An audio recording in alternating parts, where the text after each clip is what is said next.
All right, let's talk about something that I think a lot of us can relate to. That feeling like you just think way too much. We're going to dive into the psychology of what's really going on when your brain just won't shut off. You know that feeling, right?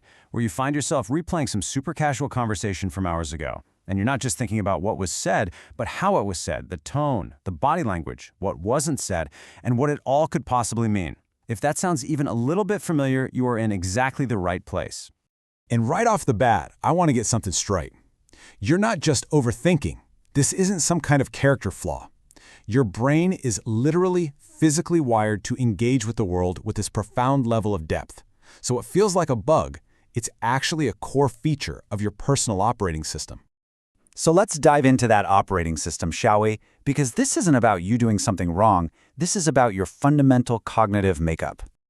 Okay, so this brings us to this really fascinating idea from a psychologist named Kazimierz Dabrowski. He came up with this term overexcitability. And what does that even mean?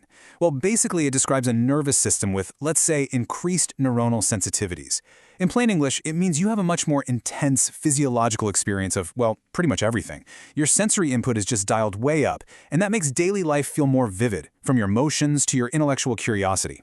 And this quote just nails it. It's not about being super smart or analytical. It's about feeling everything more intensely, you know? It's like you're experiencing this richer, more high-definition version of reality. You're the person who notices the way steam curls up from a coffee cup, or you can feel that tiny, subtle shift in a friend's voice. And the key thing to get here is that your brain is literally built for this. It has a few signature traits. First up, this idea of depth of processing. That just means you can't help but notice the little details and connect the dots that other people might totally miss. Then, there's a good chance you have a high need for cognition, which is just a fancy way of saying you actually enjoy and are motivated by thinking hard about things. And third, your default mode network. That's the part of your brain that lights up when you're just chilling out. It's probably super active. That's why your mind naturally drifts toward introspection and, replaying scenarios. Okay, but here's the thing. Having this incredibly powerful cognitive engine means it can drive you in two very different directions. And this leads us to the crucial difference between deep thinking and what we all tend to call overthinking. So on one side, you've got overthinking. Psychologists call it brooding rumination, and it's exactly what it sounds like. It's when your thoughts get stuck in this miserable loop. You're just circling a problem, going around and around, and it leads to analysis paralysis. You feel totally stuck.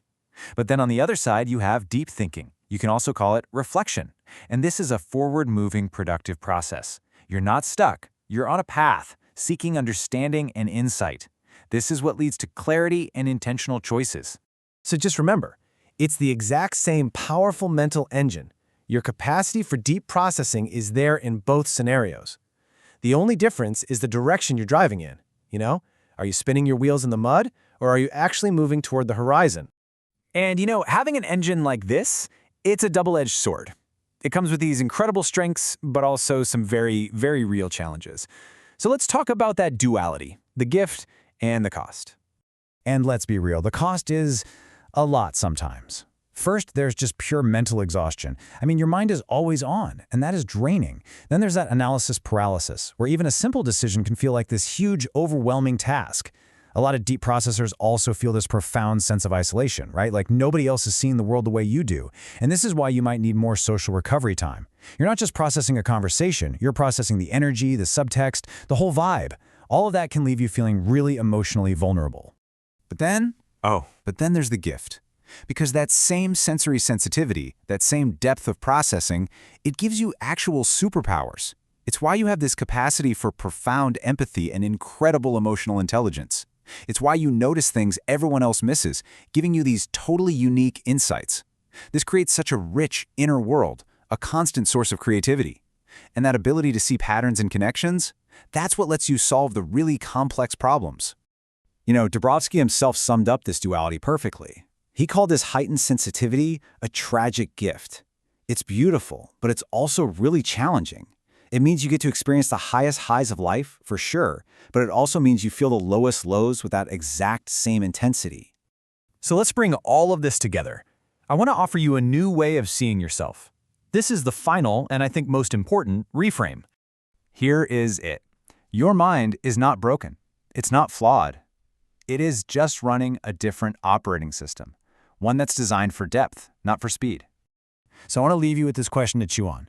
What would change for you if you started to see this trait not as a burden you have to carry, but as your absolute core strength? What if your deep observation is exactly what makes you you?